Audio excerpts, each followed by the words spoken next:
Felton, good morning. Thank you for joining me this morning. Before we get into question and answers regarding a recent broadcast on Bloomberg TV, can you just describe your background and your experience in commercial real estate? Yeah, sure. Actually, it's been about 20 years. And what I do in commercial real estate is focus on the office market as well as investment properties. So in the office market, that's leasing, buying, selling on behalf of clients. Investment properties can run the gamut from, I've sold a few industrial to many multifamilies to office buildings as investments. And I understand how investors evaluate the cash flows and the risk associated with them. Well, great, Felton. Thank you for that. Before we get into it, just want to take a few minutes to take a look at Kathy Marcus's interview that she had on Bloomberg Wall Street.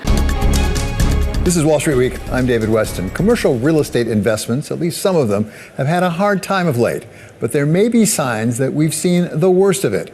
With news this week that Ken Griffin is going forward with his 62-story office tower on Park Avenue, and Bank of America saying it's seeing losses on its office property loans easing. For the perspective of a major real estate investor, welcome back now Kathy Marcus, co-CEO and Global Chief Operating Officer of PGIM Real Estate. Okay, so tell us where we are in the cycle. Last time you were with us, you said it's coming. Basically, the repricing is not quite done yet. Where are we on the repricing?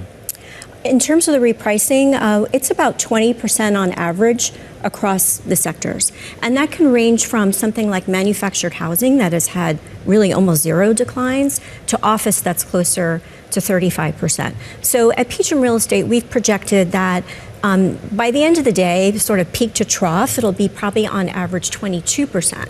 So if we're at 20, we're very close. And so we're feeling a lot better. And, from my perspective, a lot of the doom and gloom about the sector has been somewhat overblown. So I'm sure you're not a market timer. At the same time, you have to have some sense of that cycle, because if you wait too long, the prices can come back up and you lose some opportunities. Do you have any sense of where it really makes sense you need to get back in? We're advising our investors that June 30th could likely be a very attractive entry point.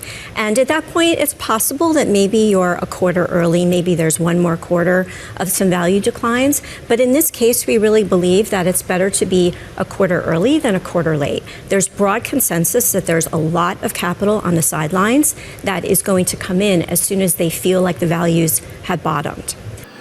Very interesting piece that Kathy Marcus had, kind of on the global level. How did you feel about that? Certainly agree with her on some of the points she raises. The doom and gloom piece of it, everyone's been talking about it, and there are certain sectors of the market that are struggling.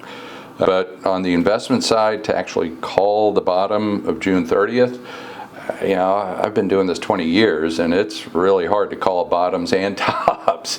So that's something that, I certainly am not prepared to do. But keep in mind what she is focusing on is kind of the global picture. Our market very different from the major metros.